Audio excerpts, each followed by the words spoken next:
Welcome, everyone, to session 6 of HJI's International Conference on Peace and Public Leadership, addressing the challenges of our time.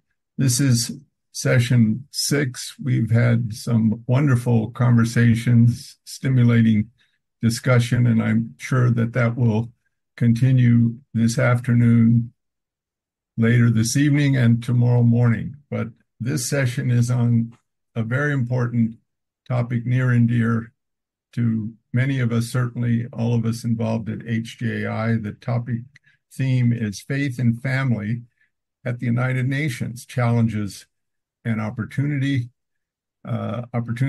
And I'm delighted to introduce my lovely wife, who is also adjunct instructor here at HJI and also serves as our Title IX co-coordinator. Done a lot of work at the UN with the NGO Committee on the Family, recently several sessions related to the CSW, and has put together a very strong program. Without further ado, Lynn Walsh. Thank you. Yeah, this has been a great conference, and I'm really happy to have an opportunity to bring some of my favorite people here. Before I begin, let me just do the usual housekeeping items. Of course, please mute yourself so we don't hear any background noise. I will give only a brief introduction to our speakers, so please do look at the chat box where more in-depth bios are, because these speakers have really accomplished a lot.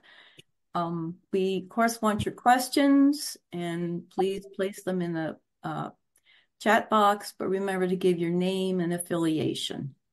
So in terms of the program, we have got 4 speakers. After each speaker presents, we are going to have something, a dialogue between the speakers, having a chance for them to exchange thoughts, questions, comments. That'll be for about 15 minutes, so they can share with each other. And then after that, we will move into the question and answers from you, the audience, through your questions posted at chat box. So I think that's all I need to say. So why have a program on family faith at the UN, challenges and opportunities? Of course, human dignity, the family, freedom of religion, and conscience were clearly written in the UN Charter and the Universal Declaration of Human Rights. These are the fundamental principles, but we certainly recognize that these rights and values are weakening, if not being really attacked in the world. So the question is, what's going on with the UN in terms of faith and traditional understanding of family? So we will hear about this. For some of these NGOs, the founder may be religious, but the founder's faith is perhaps a springboard, but the focus of the work is not necessarily religion. These speakers represent different objectives and approaches and many accomplishments, and I'm really happy to have them. The first speaker, unfortunately, I just found out this morning, he cannot be present virtually, but he sent a wonderful message. This is Dr. Jan Vigel. He was the first deputy prime minister of Slovakia, the special envoy for promotion of freedom and religion and belief outside the UN. And Dr. Vigel has really moved mountains in terms of the family, in terms of Slovakia's constitution, and promoting human dignity and religious freedom in Europe and the UN. So, and he continues to do so. So, play his video, please. Dear participants, dear organizers, I'm very glad that I can take part in the first international HJ conference on peace and public leadership. This is a very important initiative, and I pay tribute to Lynn and Tom Walsh and their collaborators and friends. If I may to contribute from Central Europe and from European perspective on 2 points, I will gladly do so. I cannot be with you directly because I am on travel, so I recorded this message. The first one is on faith, and the second is on family. Both are very important for our personal life, but also for our civilization. Faith is something very deep. Human conviction, human belief is part of our dignity.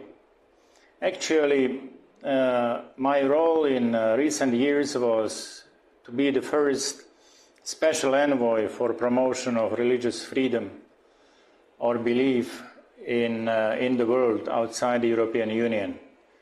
And it was very useful time for me to learn a lot, but also to witness a lot of suffering, discrimination, social unrest, or even persecution in the world of today, in the 21st century.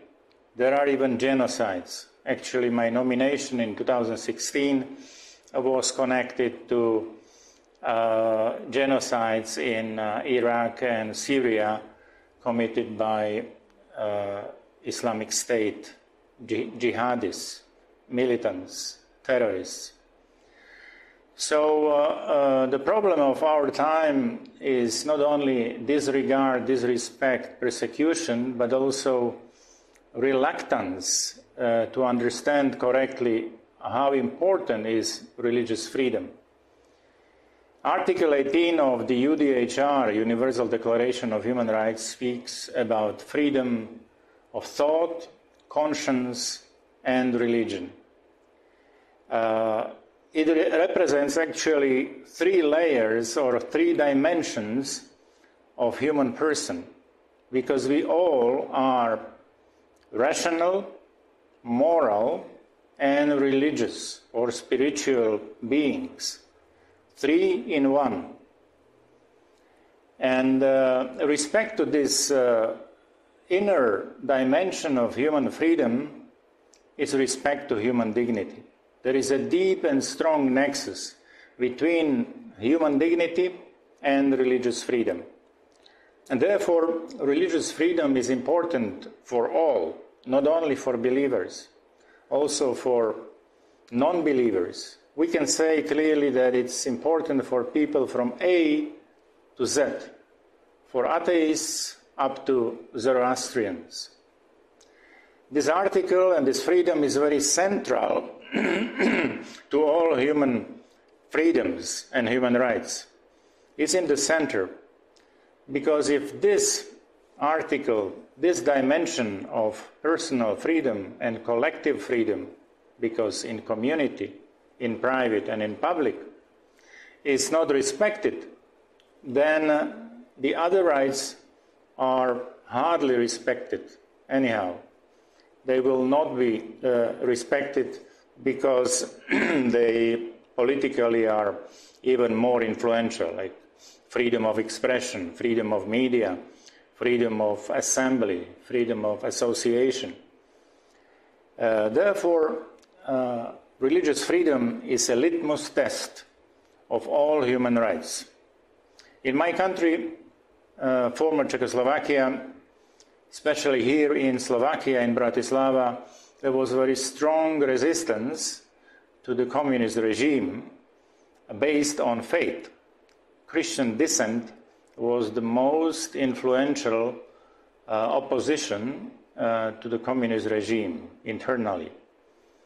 And this helped also to destroy and to damage regime and to organize so-called Velvet Revolution, because our resistance was non-violent, was peaceful, and it's a power, it's a strength. And therefore, I would like to underline the importance of religious freedom, human dignity as criteria for overall culture of human rights. And when I mention human dignity, it is important to mention that human dignity is the base, is the fact from which our rights are stemming or developed. But human dignity is also base of my duties as father, as husband, as a citizen towards my country, towards the international community, towards the others. And this balance is needed, because if it is missing in society that we claim only rights, more rights, new rights, then we get into this balanced situation or into a crisis, unsustainable development. Therefore, we need to nurture culture of human dignity of all and for all. The second point I want to share is on family. When I met a special envoy for religious freedom, Pope of Coptic Christians, Tawadros, in Egypt, he asked me a question whether I know what family means. And I told him, I know, I live in family, but if you have a better definition or description, I would love to learn. And he told me, family means father and mother, I love you. It's a very nice description of the substance of human family. Yeah. Because family based on marriage between man and woman represents their love, their commitment, their complementarity, and in this union, unique union, new life is born or can be born. Therefore, marriage is the best cradle for a new life and also for love, because it speaks about stability, commitment, unity. And family, which is created and based on marriage, on a couple plus children, is also the premium elementary school of human solidarity, human responsibility, human respect, tolerance, coexistence, community. Because this laboratory means permanent, lifelong education on basic values, in practice, not in theory. Family, according to international law, is a basic cell or fundamental unit of society and deserves support of society and state. Society first and the state the second. What is good for family is good for society and for the state, which is an organization for the whole society. If basic units or cells are falling apart, or they are not vital enough, mature enough, strong enough, then we have a societal problem. Therefore, we should care about position, situation, development of our families. And the best or the most important pillar of a good, sound, responsive social policy is a pro-family policy. When I was in our parliament, then it was position of vice president, I've seen how family is questioned in Slovakia, because our original constitution from 1992 did not comprise definition of family. And we have seen influx of gender ideology into our political life. There was a new government preparing a new strategy for human rights based on gender ideology. And there were also very significant decisions in our major partner countries, in the United States, in the United Kingdom, in Germany, and in France, leading towards a relativization of the original understanding of marriage. It was in 2013 when I proposed definition and state obligation to comprehensively protect marriage and promote, support its good. At the beginning, it seemed to be hopeless, without any support of other parties, without any consent. So I decided then, as a party leader, to change the way how we deal with this sensitive and fundamental issue. I wrote letters, personal letters, to all members of parliament to take a personal position to this legislative initiative. We also addressed the public. 80% of population supported my initiative, and actually very logical, natural definition of marriage and state obligation towards marriages. And we also explained why and what it means in practical terms, why the basic law, Constitution, needs to embrace also basic unit of society, which is family based on marriage. And after several months, this new effort, very innovative, very open, returned back as a support of my initiative by many members of parliament. Actually, there were 40 signatures, a record high number of members tabling one specific proposal. We have 150 MPs in the parliament.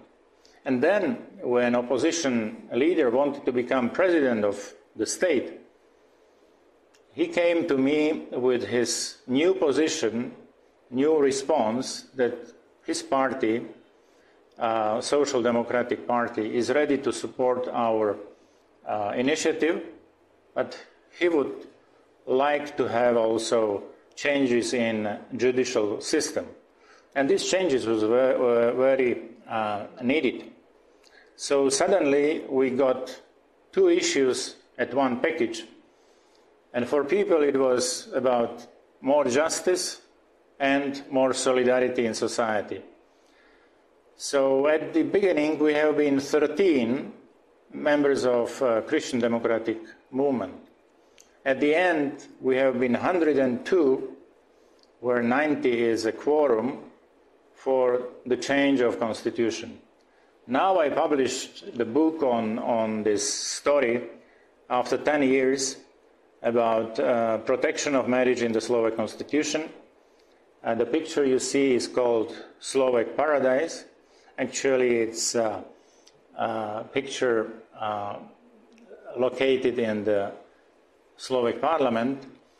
So it's very timely, not only to remember, to recall, but also to work on pro-family policies, on pro-family measures, in order to build a good house on the basis which was adapted and improved. So this is my contribution, which is very practical, very concrete, not only in terms of family, but also faith. And I think that these are basic values plus responsibilities, which we should understand, respect, and promote.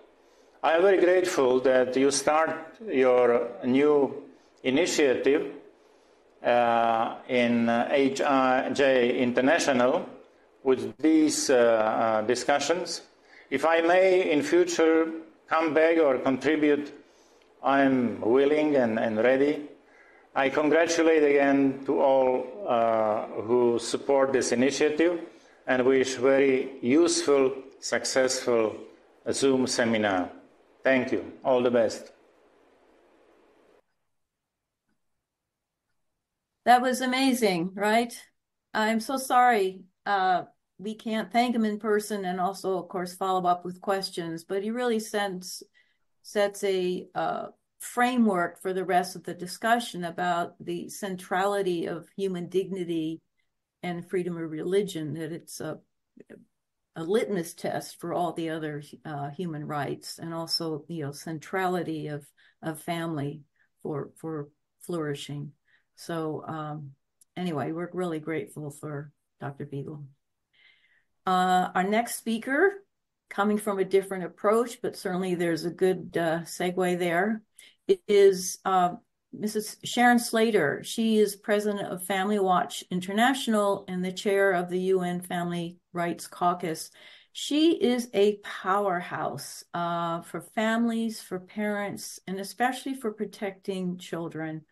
At the UN, she has defended the national sovereignty of over 70 nations as they strive to continue and strengthen their family values at the UN. So I am really honored to have Sharon here, and Sharon, you have the floor. Thank you. It is an honor and a privilege, Lynn. I've known you for quite some time, and you do amazing work at the United Nations and across the world in promoting the family. So we're very grateful and honored by this opportunity. And I really was impressed by Dr. Figuel and his presentation and the understanding of the critical nature of the family as a fundamental unit of society and the building block for all nations to be successful. So I'm going to go ahead. Some of the things I'm going to be talking about are going to be quite troubling. I'm going to be revealing the child sexualization agenda, which is a hidden part of some of the things. But before I do so, I want to talk about some really positive things that, I'm going to be talking about challenges and opportunities. And Family Watch has what's called consultative status at the United Nations, which gives us the opportunity to go in the negotiations and impact what is happening day in and day out as policies are being created. And as we do this, we are able to help governments stand for the family. And our mission is to promote the family as the fundamental unit of society. And I'm going to go back. I just had a little glitch in my computer, but in order to protect families, we know that we need to celebrate the family and put the family as the solution to world problems. In fact, Family Watch's motto is promoting family-based solutions to world problems. So each year on May 15th, which is known as the International Day of the Family, we work with governments that are pro-family and pro-life at the United Nations to put on events to promote a family-friendly world through the United Nations. As we do this, we work very closely with, this is a very positive element of the United Nations, what's called the Group of Friends of the Family. These are member states that have committed to promoting the family in UN events and UN policies. And so as we work with them, we're hopefully also bringing volunteers from all across the world to come and lobby for the family regularly at the United Nations. And we also host what are called our global family policy forums, because there's a lot of deceptive terminology and agendas happening at the United Nations that undermine family and life. And so we are fortunate to have just held our 13th annual Global Family Policy Forum, where governments that want to protect the family as a fundamental unit of society and want to protect children who are going to form the future families of the world come, and we work together and collaborate and strategize on how to protect the family in UN negotiations. So we fight to protect the health and innocence of children, because we know that as they form the future families of the world, that they are being targeted because they know if they can raise up the next generation in their radical gender and sexual ideologies and political worldviews, that they will have the future of every country. So the assault is on the family. And I'm going to quickly go through 5 serious challenges at the UN, starting with this first assault. The children and youth are being sexualized, indoctrinated, and radicalized through the UN system. Unfortunately, there is some corruption. For example, the Committee on the Rights of the Child, which monitors compliance of member states with the UN Convention on the Rights of the Child, they have issued a comment number 15, saying that now, as part of the right to health, the children should have rights to sexual and reproductive freedom, counseling that's confidential without parental or guardian consent, and sexual education without the permission of a parent. This violates other UN treaties which protects parental rights. They're issuing all these recommendations to different countries that undermine the family and harm children. For example, they recommended that Rwanda ensure access to abortion, again, without parental guardian consent. To Cote d'Ivoire, that they also decriminalize abortion, but they bring in this radical comprehensive sexuality education agenda, saying that governments must implement this. It must be mandatory in school curriculum. So what is this sexuality education, and why is it harmful? Well, to understand this, what we call the CSC agenda, you have to understand, how does the UN define sexuality? The World Health Organization has provided the controlling definition that the UN agencies use. So you can imagine, if you're going to have comprehensive education about sexuality, and sexuality is defined to include gender identities, pleasure, desires, fantasies, eroticism, and sexual orientation, that you're going to have highly controversial teachings going to children. And that's exactly what we have. For example, this is the World Health Organization standards for sexuality for European children, starting at ages 0 to 4, teaching them about masturbation and confusing them about their gender identities. Then if you continue on to age 9, not only do they teach children about orgasms and all sorts of inappropriate things, they also send them at age 9 to International Planned Parenthood Federation to learn about what they call the sexual rights.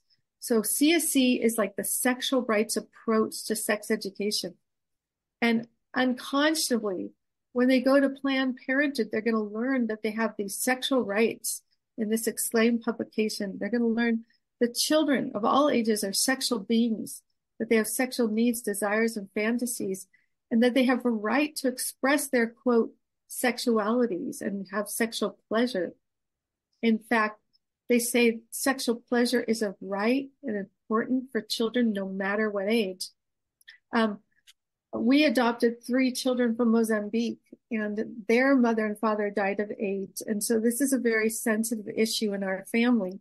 But Planned Parenthood, International Planned Parenthood Federation, in this publication for HIV-infected youth, actually tell children not only do they have a right to sexual pleasure, and they can get it through many controversial ways like licking, sucking, and cuddling, very graphic, but International Planned Parenthood Federation actually tells HIV-positive children that any laws that prevent them or prohibit them from telling their sexual partners that they are HIV positive violate their rights, their sexual rights. They don't even have to tell their sexual partners.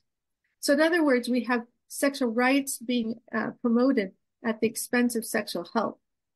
In 2018, the UN came out with their international technical guidance with all the UN agencies supporting it, teaching children about sexual pleasure, sexual stimulation, respecting promiscuity, the decision for other children to be sexually active. But more insidiously, they separate children from their religious and cultural values, telling them to question their social and cultural norms and to differentiate between the values that they hold and their parents hold regarding sexuality.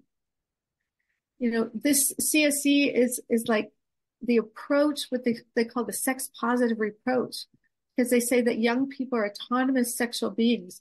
And so they have this right to sexual pleasure through this positive and pleasure approach. Now, here's an example for Africa, and you can see that IPPF's youth advocacy partner in the US, Advocates for Youth, is partnering with the UNESCO and UNFPA to teach these controversial topics. You have 2 minutes, Sharon. Okay, 2 minutes, including gender ideology and these things. So it's even teaching children about bestiality, pedophilia, sadism, masochism, the other things, and mobilizing children through conferences with UN agencies and IPPF that come with outcome documents with lots of provisions against parental rights and promoting autonomy and sexual rights. I'm going to skip through now.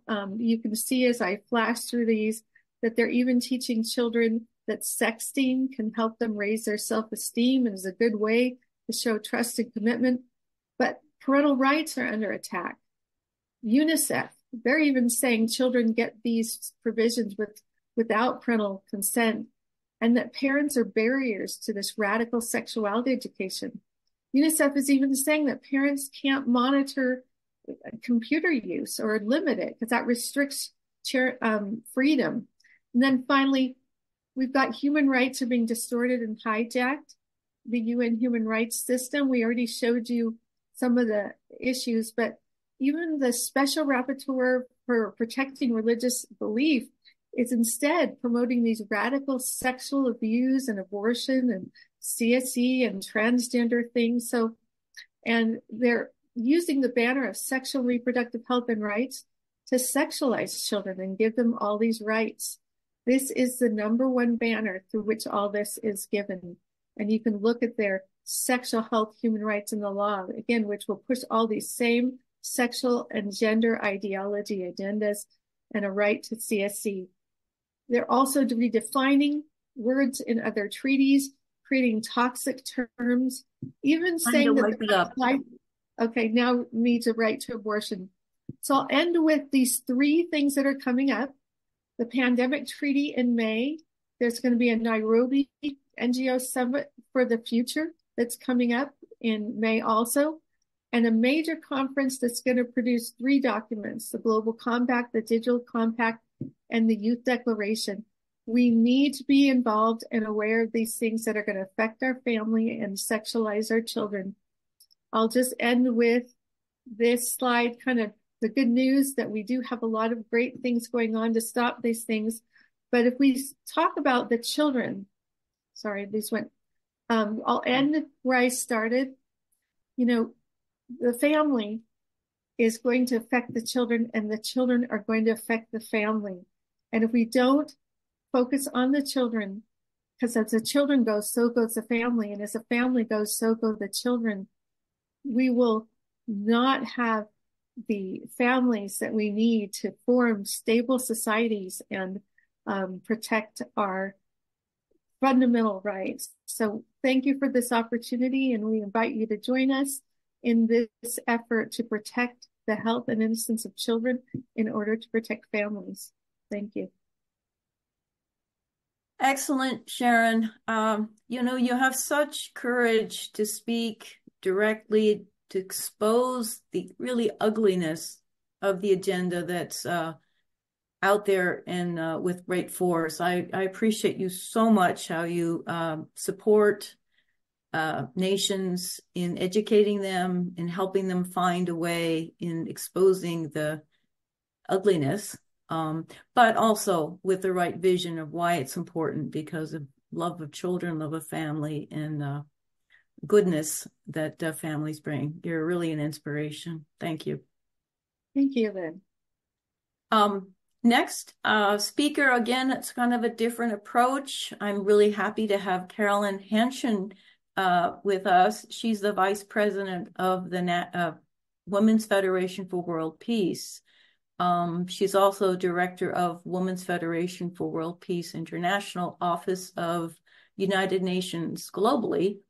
In April 2012, she was elected to be the president of the NGO Committee on the Status of Women at the United Nations in Geneva. And she just told me that she was just reelected again as the president for another term, unanimously with high marks. And I really congratulate her because this is a very important position, and she handles it very delicately. And with that high note, Carolyn, I welcome you to the floor. Thank you. Thank you so much, Lynn, and also Dr. Walsh. Very happy to contribute to this. And previous speakers, really, I learned a lot. And yeah, thank you so much also, Sharon. I will share my screen now. Okay. And I will, there we go. So it's true, what I will say is different, different than what has been said before. I think maybe especially from what Sharon could go into. But I chose the theme towards an era of family culture, which I believe we are going in that direction. But there is definitely an evolving advocacy and acceptance.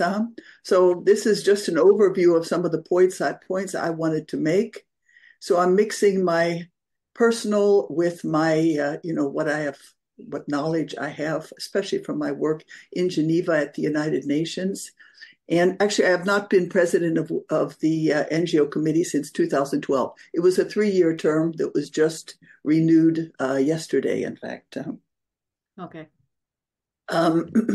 So first of all, I just wanted to say my own personal mindset in working, because I am not just promoting the family. Actually, my issues and the committees of my issue and even Women's Federation, we work on poverty, education, peace, domestic violence, conflict resolution, women's leadership and governance, all these kind of things. But in every one of those areas, the family is very, very relevant. So these are some of my thoughts in my mind as I'm working no, it is not only because women are more than 50% of humanity that we should be involved, but it is because the basic building block of humanity, the family, is designed and works best with the united father and mother leading there. So, and just as said by other speakers, the importance of empowered families.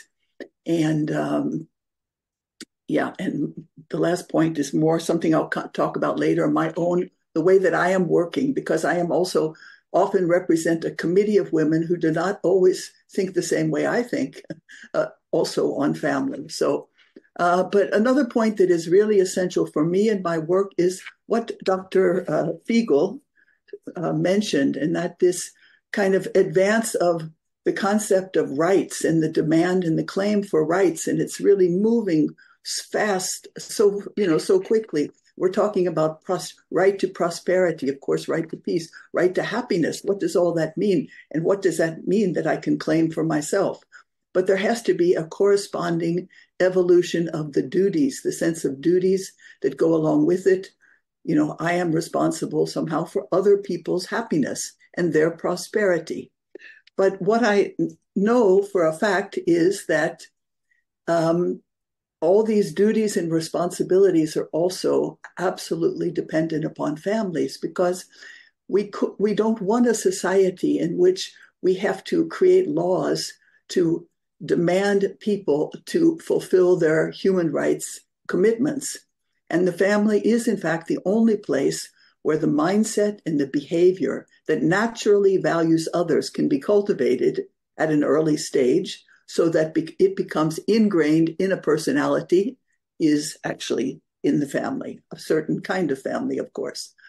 But so Lynn asked me to say a few things. I represent Women's Federation over, almost 30 years at the UN in Geneva, and have led many internship programs and educational programs.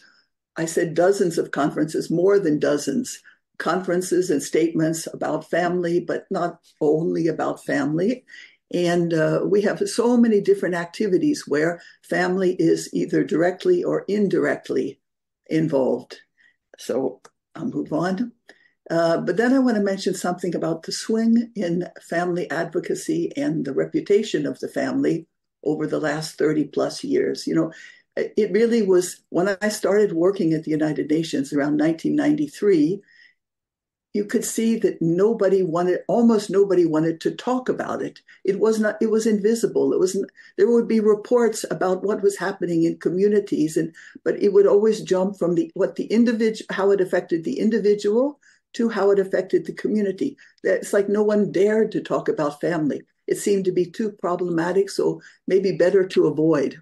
But in my experience now, I see of course, it's very polarizing, as Sharon was saying, of course, but there is definitely gaining some acceptance, and there are some reasons for that. So we went from this, like 1994, when the Year of the Family was proclaimed, or not proclaimed, but when it was actually held, there were some courageous voices who were stating the value of family. It was already quite controversial, but and then there were things 10 years later, like, of course, we know it matters. So leadership matters so much, and Kofi Annan had a certain view of family that I think was quite profound and quite strong. Of course, he always was also careful, but so all these kind of references to how important the family is to the accomplishment of the goals and the mandate of the United Nations. And he spoke about this many times. I want to share one personal experience of my own. We have can you still see that? Yes. Okay, because I hit It's not some. in slide mode. Okay. Yeah. So, Good. yeah, we have a Women's Federation president in India some years ago. Her name was Dr. Chowdhury. And she was also asked to chair a special task force and a special study expert committee of rape and trafficking and violence against women in India around that time when there were really these atrocious, horrible kind of rapes that had happened on a bus and different things. So she had this position. So I invited her to Geneva to speak during the time of one of the human rights councils. And before that, I organized a briefing with governments, just informal briefing with governments. And actually the result of the conclusion of her report, she had just finished one of her reports, the conclusion was how important early childhood and family was for those who had, the perpetrators of these crimes. It was found that one of them grew up in a brothel, and there were all kinds of, extenuating circumstances that really pointed this out to her clearly. So I invited a group of governments, including the US, including other European governments, and we sat around a coffee table at the UN, and she just informally made her report. And I saw that they were furiously taking notes as she was speaking. This was so amazing for them to be in on this, to hear her give her report. But at the end, when she came to the point where she said, something like, my conclusion is that the family is so important to prevent these kind of violations, you could visibly see that they stopped taking notes. They did not want to accept that. They did not want to believe that, actually. So that's the way it was, and it's really something. You have 2 minutes, Sharon. Sorry, Carolyn. So here are just the different Human Rights Council resolutions. We had a very famous one. I mean, the first one was in 2014, and it was really a very hard one. Concessions had to be given in order to make that first kind of breakthrough and claim to the role of the family. And even it was not that certain things got in, but it was the victory was that certain things didn't get in, I would have to say. This was the vote. I have to really jump ahead now because I wanted to come to the end. I wanted to say my own experience in working with or even reflecting on family and seeing how family is dealt with. It really came to make me think about the, some of the what's the word that we with the excuses that we have for family. And I so many times, how many times we have all heard the talk about the problem is the problem is patriarchy. So I've thinking about it over and over again over many years.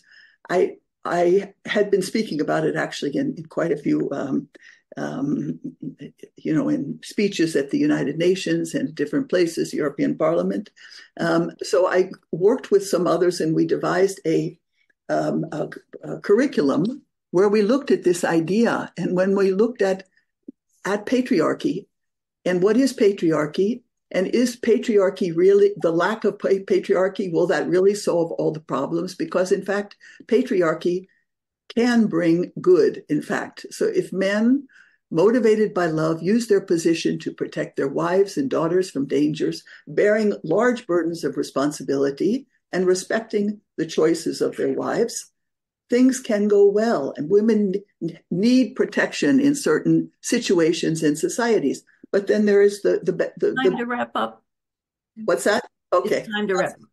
So this is the same thing with matriarchy. From my experience that I had, even a visit to Palau, where I could speak to women who were living in patriarchal societies, who explained how they did not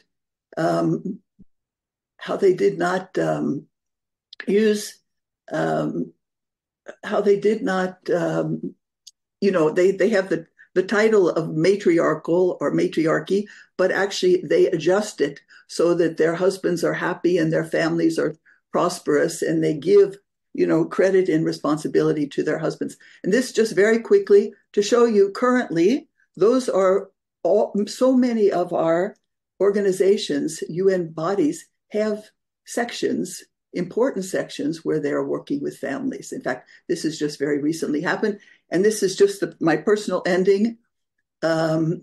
As committee, my NGO committee, that is us on the right, we just celebrated our 50th anniversary.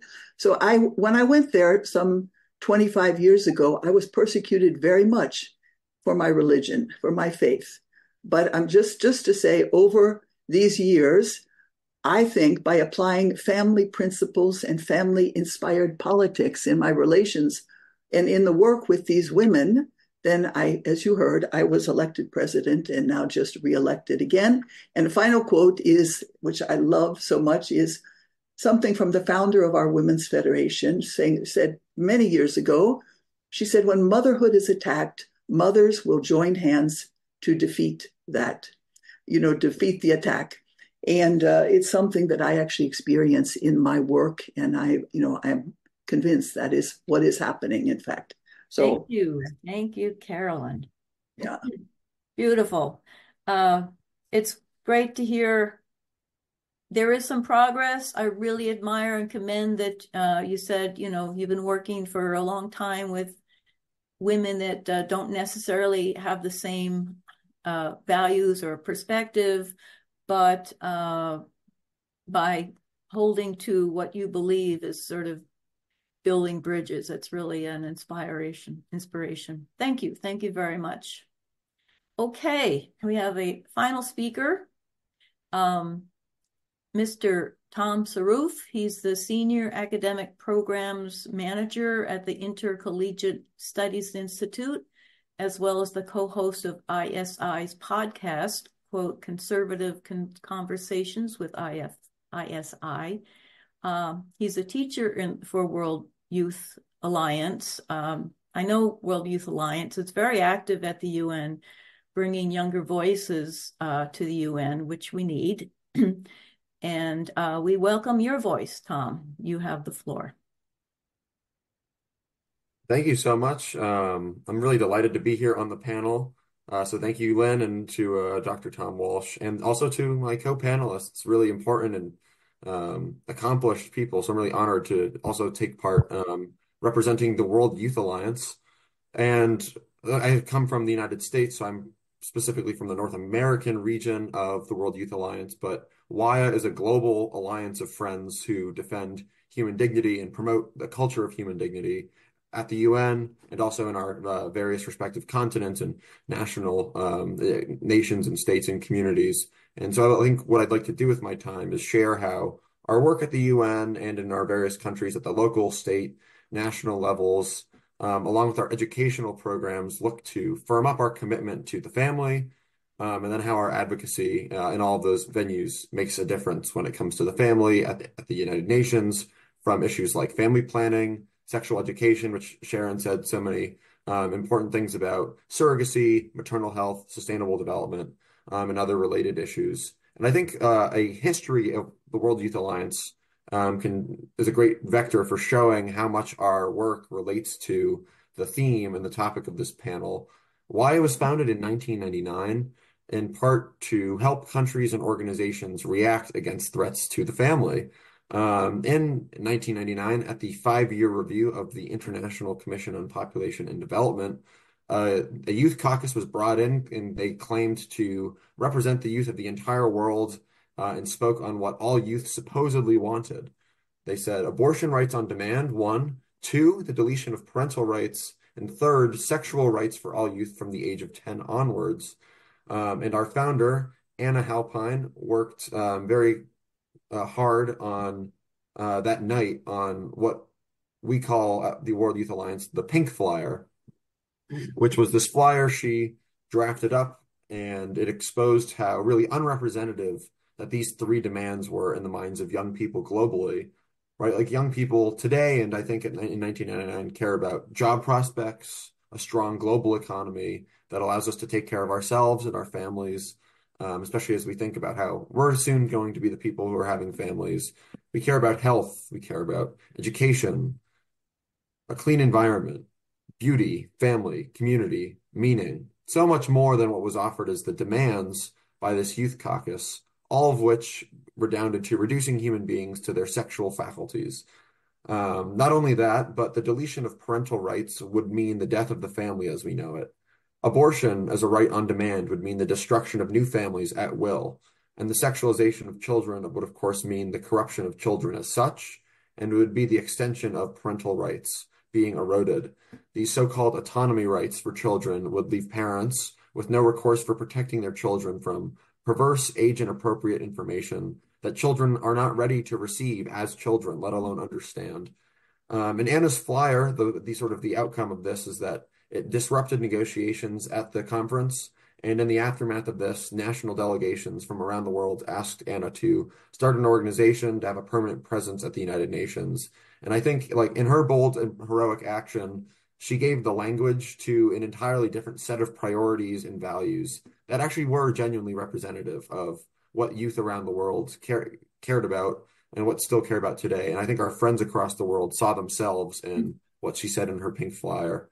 And so that's why I was born. And for the last 25 years, we have stepped into the breach at the UN to ardently defend the family. And this work is done in a few different ways. We seek to create a culture of life and education, law, and in culture. WIA is part think tank, part community center, and part educational institution. We wear many different hats at WIA.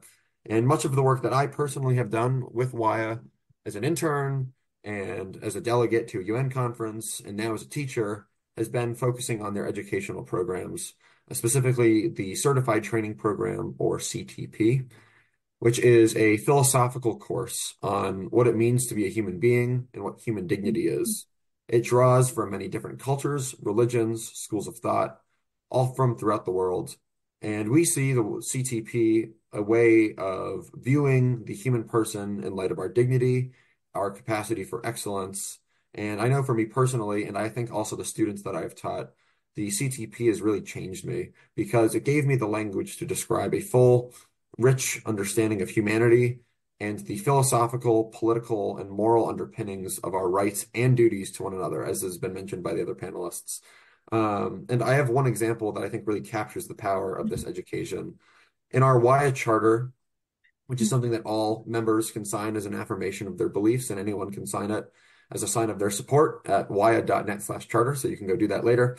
But we state in the charter, quote, "We affirm that the fundamental unit of human society is the family, where men and women learn to live in genuine freedom and solidarity, and where individuals are equipped to fulfill their social obligations. We believe that the political community at the local, national, and international level is obliged to protect and nurture the family," end quote. And at the time, this seemed correct to me when I was first starting out with Waya. The family is foundational. Without families, none of us come into being. Without families, none of us become who we are. That seemed correct to me. But the CTP really helped me see just how true this was and why and I presume that most of our intuitions about this theme of the primacy of the family are correct. Martin Buber is an author who we read and discuss in the CTP, and he wrote a book called I and Thou. The sort of philosophical framework that he sets up is the differentiation between I-it relationships and I-you relationships. And this is a fundamental way of looking at the world. With I-it relationships, it describes how I interact with things, this computer mouse, the laptop, the Zoom structure, cutting down a tree, eating, the descriptions with relations with all other things. It tells me what a thing is, everything about that thing, its dimension, color, quality, how I use it. But I-you relationships are fundamentally different because they describe how we interact with other humans. There's an infinite depth, a certain mystery about other people, and our interaction with them is entirely different and divorced from our relationships with other things. Use in the I-you gives us a rich sense of just how different a human being is and how unique we are compared to everything else. By nature, only humans are properly yous. We can treat its as yous in certain circumstances for Buber, but I'm not going to get into that. But this special bond between I and you is the basis of what we call love, or willing the good for another human being. And when I was teaching, when I first learned this, I thought this was, groundbreaking, but I really came to learn the full meaning of this in one of my classes when one of my students asked me what happens if we treat an I-you relationship as an I-it, which is to say when we use other people instead of treating them with dignity as another human being. So what happens? And I had a response, but I was not totally convinced of my own response. I was sort of thinking on the fly. And so I asked my friend Sophia, who was our then director of advocacy, and her response really, I thought, was truly groundbreaking and really helped me understand in the fullest way what the heart of things is. And her response was that this type of use in human relationships is seen as bad, and there's something to that, but it's also actually a starting point.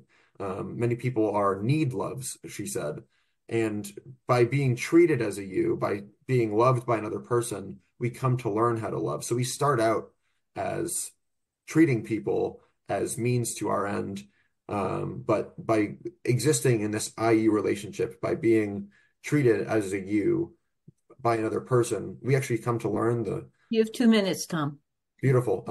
We come to learn the importance of our own dignity as beings. We come to see ourselves as a you, and then we can learn how to treat others as you. And this is the starting point.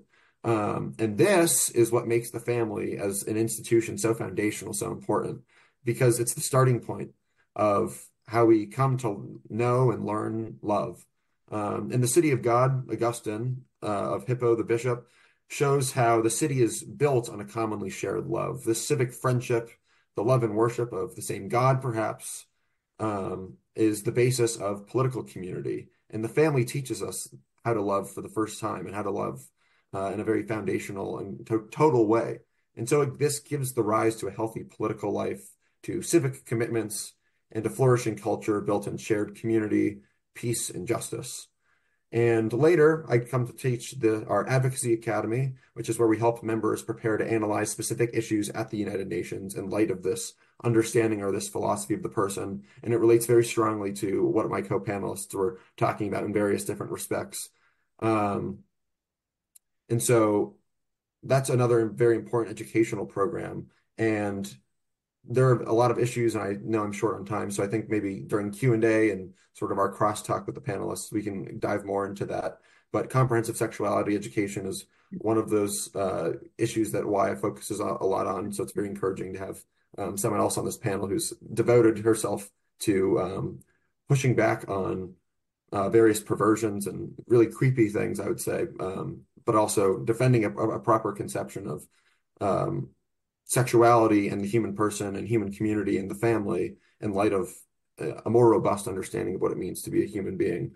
And one thing that Waya has done in my closing minute is created what's called fertility education and medical management. So rather than pushing various forms of chemical hormonal contraception. This is a natural family planning method based on modern scientific practice, which teaches women about their hormonal cycle, their overall health, so that they can monitor abnormalities, potential health issues, and then exercise true agency in their right to family planning. So I think maybe I'm nearly out of time, so I'll just that's your stop time. there. Thanks. Thank you. Tom, I'm so glad you could join us, and you were highly recommended by your president. You really articulated very well what WIA does, and I'm really grateful that you guys are there causing a little disruption, which is really needed. And it's really inspiring to see how young people can be need to be educated, but really can be educated, especially with programs like yours and active at the UN. So thank you very, very much. Well done. Thank you. Thank you. Absolutely. And you had to talk so fast. I'm sorry. Quite all right. Now we are going to have a discussion amongst the panelists. Again, I'm sorry, Dr. Veal is not here, but if we can have the panelists be shown. And I asked each one of them to, as they listen to each other, think of a question or comment for other speakers, so that there's a little interchange of ideas. Let's see, Sharon, we need you. I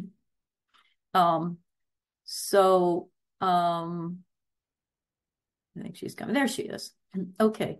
So I guess in order of how people spoke, maybe Sharon, if you have a comment or question response for the other speakers, and we're going to take about 15 minutes to do this. It's going to be a little bit organic, but I think an exchange of ideas and dialogue would be good. So Sharon, do you have a response to a speaker? Well, actually, Carolyn, I would love to learn more about what is the goals and the purposes of the NGO committee. Like what is like a tangible outcome that comes from those committees for the protection of the family or the promotion of the family? Well, Can you see the four panelists highlighted, or is it? Yes, we can. The three, huh? Okay. Tangible outcome from my NGO committee. Well, as I said, my committee members we are, of course, we all have many different, as you know, at the United Nations, we have many different views about family, but tangible outcome, I would say, is perhaps one thing is when I am making events related to family, or other NGOs that are family promoting make their events or statements, related to defending the family. Many times, they mute themselves. There's some background noise. The great majority of the members will sign on to those statements. So, tangible, it's maybe more difficult, but I can just say that there is a kind of a sway of, as we within our committee work in what I would call is like a familial environment, then we are listening to each other more, and those like me who have certain am convinced about certain points of the value of the family. That is kind of over time, that sort of sinks in around. We do have a working group on, and I can't say too much about it, but you'll understand it's a working group on UN terminology, actually, and it's specifically related to looking at the evolution of how this gender terminology actually became so prevalent and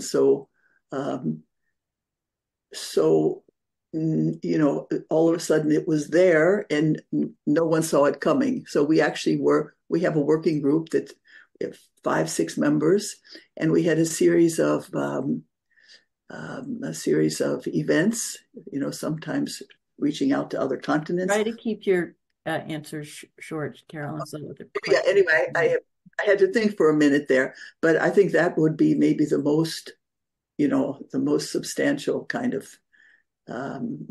effect, maybe. Okay. Carolyn, do you have a question for either Tom or Sharon? Yeah. Response? Maybe I would want to ask the question of either of them that in the environment, where there is, it's sometimes, no, it is hard to stand up for your belief in the importance of family, or even, of course, definition of family. But we have heard also in Geneva that governments saying to us that if there is not someone who is telling our governments that to continue with your defense of family, they will eventually have to give in, actually, to the sway of the other ways of thinking. So I'm just wondering, from either of you, maybe Sharon even first, like, what are some of the ways that you support those governments, maybe in the case of Tom, youth, to be able to become stronger, and defend that belief and that stance? Sure. I would say there are maybe three main ways that we do it. Number one, I mentioned our Global Family Policy Forum, but similar to that, we provide support to help governments even understand what's at stake in the policies. I mentioned a lot of the euphemisms that are used, even comprehensive sexuality education, sexual reproductive health, and rights. There's always new terms being invented. So we either, through our Global Family Policy Forums or emails that we send out, we will analyze these UN documents and actually help them know how to fight them, provide them with talking points. Number two, we will also work with their capitals and their governments. A lot of times, UN diplomats want to stand up for things in support of the family, but their capitals are being told things that are quite different. They're being told that their diplomat is, acting up and not going with the flow, and they need to recall them. So we'll be actively communicating with their capitals, letting them know about the deception, letting them know that if there are attacks on their diplomat, that these are just tactics that are being used. And then the third thing we do is we go on the ground. We do webinars, for example, for the top religious leaders in different countries, especially in Africa. We'll have webinars for NGOs, and we'll help them understand on the ground what comprehensive sexuality education programs might be being pushed there, which UN entities are pushing them, where they could see copies of them and how they can stop them. And we'll encourage them to pass laws at the state and local level to protect the family. And although we don't personally get involved at that level, we do get involved in just educating them about model legislative policies that can help to protect the family. Thank you. Tom, you want to answer? Yeah, and there are many things I could say, but in the spirit of being brief, one thing we do there's one thing is lobbying, so we can, and we have, for one instance, in the Philippines, we have what's called the Human Dignity Curriculum, and that is an alternative. It's not really sexual education because it's much more describing this positive, rich, full understanding of what the human person is. And so I think that relates to health, but we have much bigger goals in mind in terms of helping young people, specifically, elementary, middle, high school age youth and adolescents, for understanding who they are and what type of excellent human being that they can become and want to become. But that's now, I believe, in the Philippines, a national educational standard and curriculum. So that's one thing that we can do at the national level, but actually at the United Nations, a lot of it is giving encouragement to member states for knowing what their rights are as nations. When I was a delegate in 2021 for the for the 54th session on the Commission on Population and Development, without naming the names of the specific countries, because I'm pretty sure I know which ones they are, but I don't want to slander them in case I misspeak. There were a few countries calling for the suppression or limitation of sovereignty rights in order to pass new consensus documents, which is to undermine the entire foundation of the entire international human rights project as such. So we just need to let members know you don't have to sign on to any treaty. You don't have to sign on to any consensus document. You can stop it from becoming law, either written law or customary law, where everyone believes that they have to actually do certain things. And so giving countries the power and the understanding of their rights and responsibilities to stand up for themselves, stand up for their sovereignty, respect, for advocating for a culture of respecting various cultures and different traditions across the world, which makes the entire project possible. Is something that's very important that we do at the UN. And then, like Sharon was saying, like SRHR is a Trojan horse, and trying to, in a way, police, but strike out this bad language from consensus documents and have good language in its place that's affirming of human dignity, of the family, of the right of conscience and religious liberty. That's all important work we do as well. Thank you. Tom, do you have a response or comment or question for Carolyn or Sharon? I do. And unfortunately, Dr. Fiegel couldn't be with us, but he really did beautifully set off the whole panel with when he said that the human person is a part rational, part moral, and part religious or spiritual. It strikes me that a lot of the battles at the United Nations are really centered around conflicting visions of what a human being is and how politics is downstream of this vision of the human person. And I think it was implicit and sometimes explicit in both of your presentations, Carolyn and Sharon. But I'd love to see, in the work that you're doing on a daily, weekly, monthly basis at the UN, how you see this theme playing out in concrete examples and such. Sharon? If you could just specify again, like which theme you mean, could you just ask the question one more time if you don't mind? Sure. Based on what Dr. Fiegel was saying about how the human person is moral, spiritual, and rational, it seems that, for instance, with, sexual reproductive health and rights or comprehensive sexuality education, there's a certain view of the human person as being like a bundle of desires, or focused on sexual pleasure only, that has a certain background idea of what a human being is, or what the family is, and the work that you're doing, Carolyn. So I'm just wondering on a daily basis how you see this sort of conflict of visions over what a human being is, in your work particularly.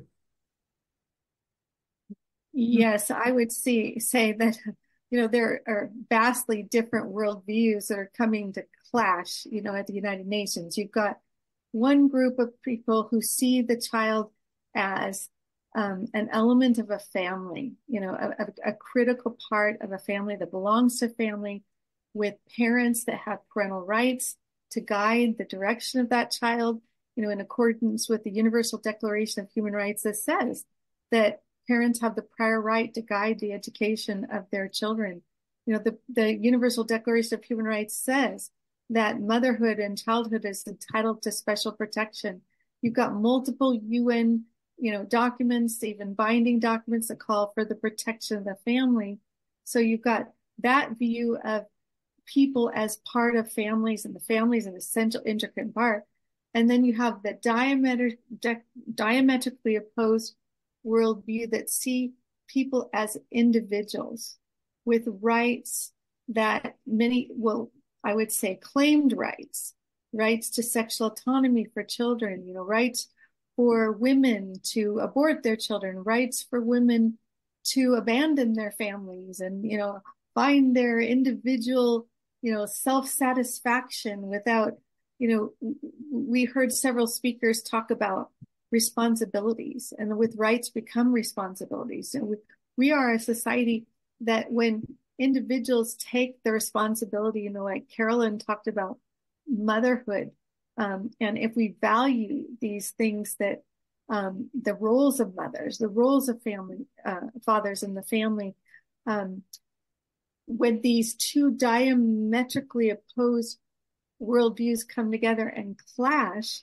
then you get these convoluted policies that are, creating havoc in the nations and that instruct the UN agencies for what they're supposed to do. So I think the work of the World Youth Alliance, and I'm a fan of, Anna Halpine, who helped found it, and going in there and saying that youth are calling for the protection of the family, that youth are opposing these radical sexual rights and sexualization of children through comprehensive sexuality education, I think gives the diplomats and the governments a choice. Which worldview are they going to espouse when they go in and they negotiate these documents, or when it calls for the adoption of these documents?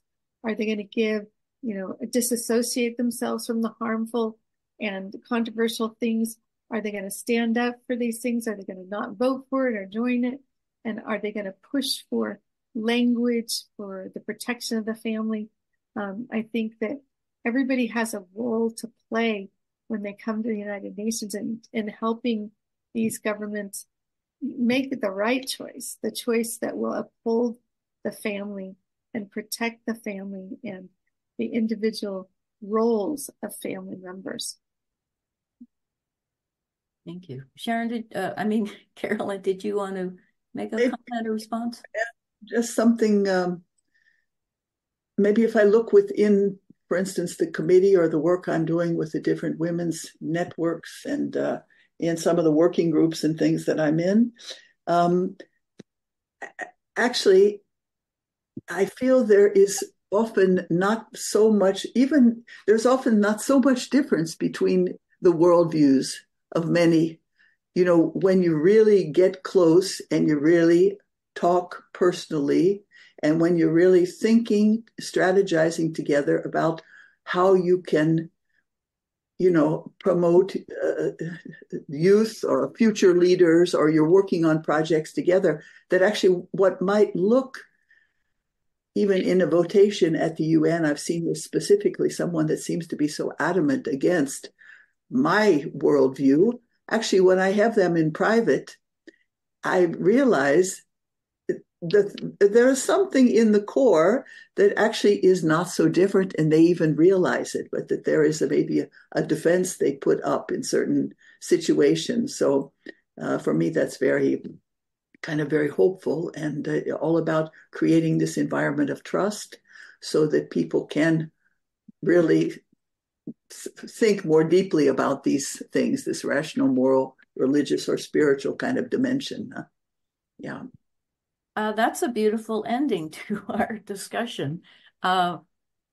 Anyway, this has been very good. I think we see that what is a human is being redefined in a way far and away from spiritual, moral, and familial, and we're really trying to go back to seeing the human being really through the focus and the filter of the family. So thank you all.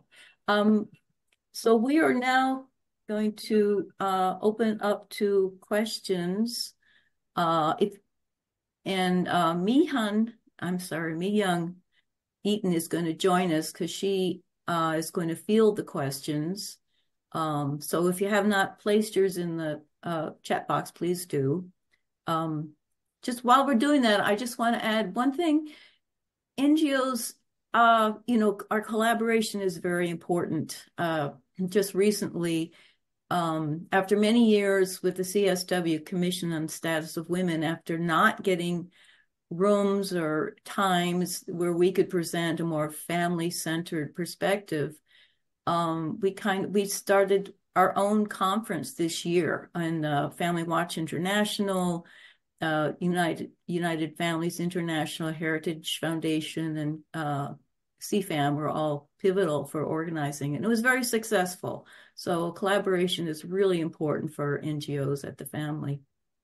So, Mi Young, do you have some questions from the audience? Well, I do. Actually, I have quite a few questions, but I think we are also almost out of time, which presents kind of an interesting predicament for yes, what to do here. But yeah, I think that if we decide, or anyway, if we have more time, I'll definitely go through more of them. But I did want to I highlight. think, Mi-Young, just to intervene here, I think Yes. since there's not a session immediately following, let's say you can take an additional 8 minutes to go to 8 minutes past Yes. 30. Okay, that sounds good. Okay, so we will get at least to a few questions that our audience has. Okay, great. In that case, I think to start off, yeah, we do have a lot of questions, and of course they're kind of peppered for different folks, but we'll try to get at least maybe one question per panelist here, I think, and then close with group comments. But specifically for Ms. Sharon Slater, we have a couple of related questions, one from Dr. Thomas Walsh and one from Tomas Krzyzowski, asking some of the issues that you've mentioned are also part of the culture war kind of conversation that we see unfolding in the USA. And within the UN, he's wondering, are there specific UN member states that promote the programs you've described, or is the agenda typically driven by non-member state agencies or other entities within the UN system? And I think Tomas is trying to understand the motivation behind kind of where are these agendas coming from, and is it simply a belief that this is the right way to do things, or yeah. So if you could comment on those things. Yeah, thank you. Well, the UN was originally set up with 192 plus UN member states now, and they were supposed to be solving world problems and, telling the UN agencies what they needed to do to help implement their non-controversial agendas that everybody agreed upon.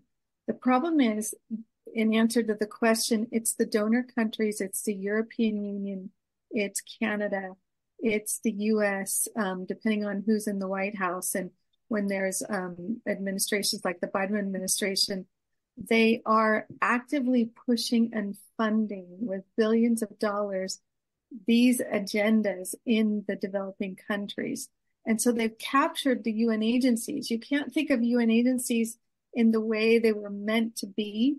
You have to think of them as NGOs that are pushing these agendas because the donors have funded these programs through them.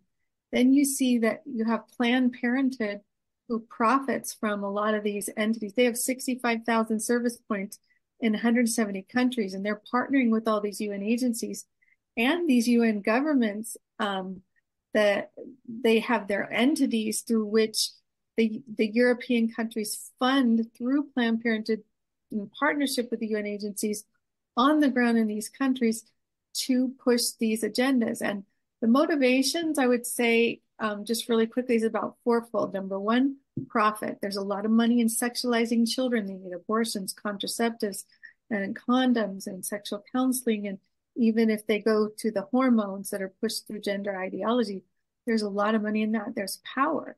Once you destroy the family, it's easier, as history has shown, to take over countries and obtain power. There's population control.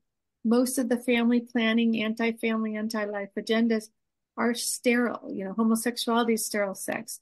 Transgender surgeries and all the, hormones and medical treatments end up with a child or a person who is completely infertile for life. The whole family planning agenda is contraceptives.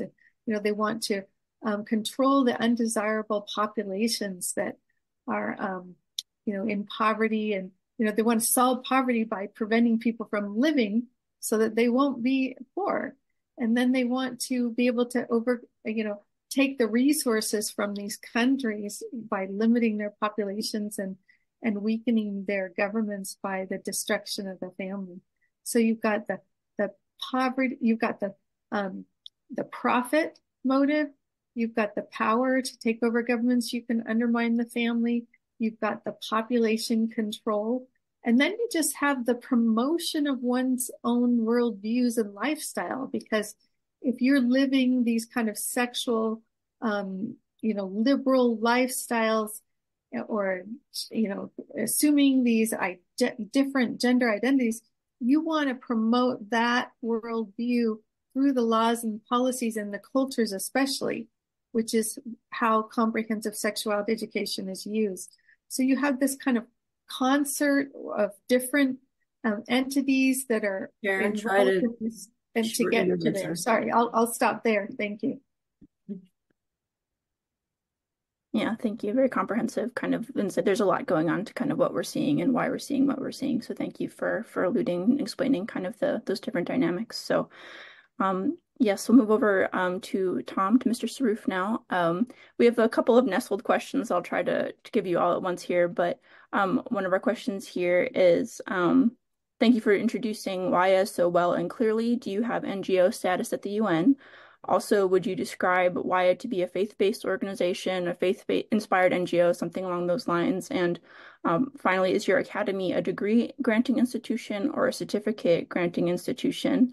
And then actually, I'll add one more. Someone asked, do you have a YouTube channel? Just to kind of honor someone's curiosity to continue learning and continue conversing. So, all right, sure. Happy to answer those questions. Let me know if I don't address one of them. Yes, we are an NGO status, permanent NGO status at the UN. Very active, and we have a director of advocacy and a lot of trained advocate members who are going and looking out for this problematic language and helping advise various member states. So yes, NGO status. We are not explicitly a religious, but we are definitely faith inspired, and it's faith inspired in the way that I think C.S. Lewis mentioned in Mere Christianity, but we're not actually explicitly Christian. So maybe the abolition of man, where you think about the principles of the natural law are various points of intersection and commonality between different religions, civilizations, traditions, and cultures. For instance, in our certified training program, we read from the Dalai Lama, John Paul II. Martin Buber was Jewish. And so you have Christianity, Judaism, Islam, Hinduism, Buddhism, I think maybe Taoism as well. So various different religious traditions, and they all sort of come together and dialogue with each other in our curriculum in really a beautiful and harmonious way that I also think speaks to the idea of a universal human solidarity. So while we see a lot of threats and problems at the United Nations, I think the overall project is something encouraging and speaking to this larger universal project of human solidarity.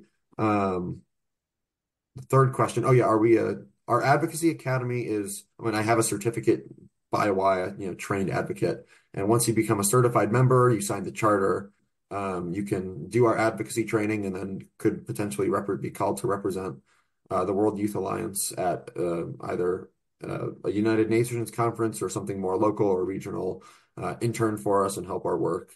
And then the World Youth Alliance does have a YouTube channel. It's just World Youth Alliance. You can find it on YouTube. Yeah. great, thank you. Yeah, for those of you who are wondering, the YouTube channels, yeah, there you go. Yeah, and finally, I guess over to Mrs. Hanshin. We had a couple of questions, people vocalizing kind of translating these ideas, translating this conversation to our communities. What can we do locally? I don't know if you care to speak to that, but I think people are wondering, because of course the UN impacts us all, but then also we are also all kind of active agents on the ground dealing with these things in different ways. I wonder if you care to speak to that.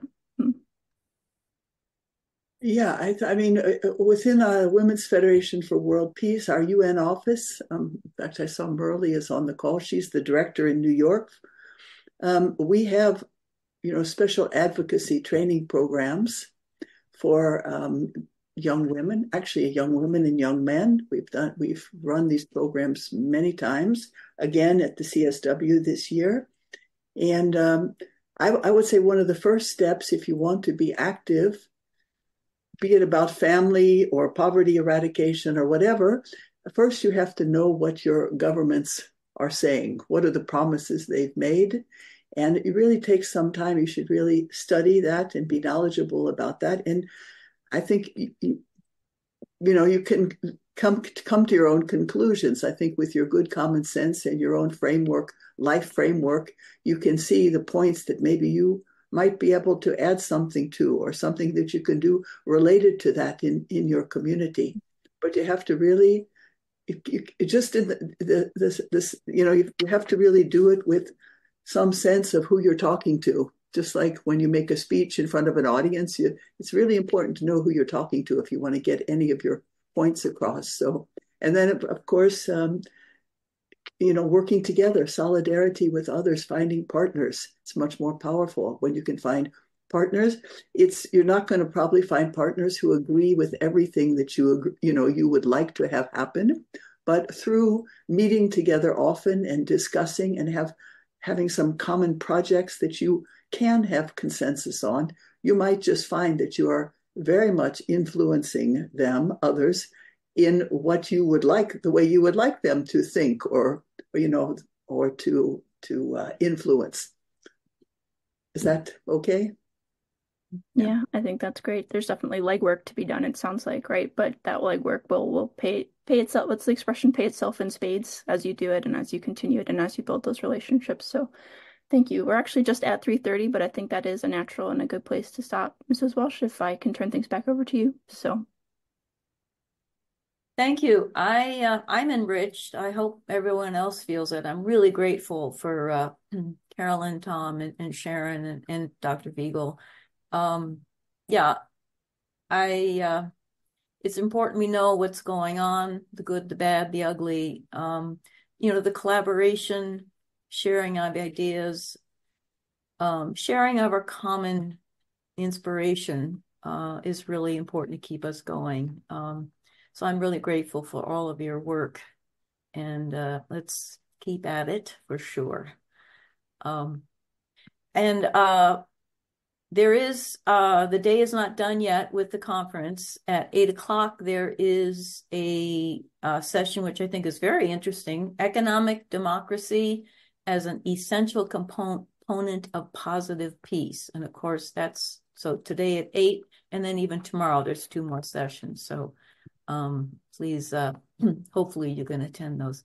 Thank you so much, panel. You're really terrific.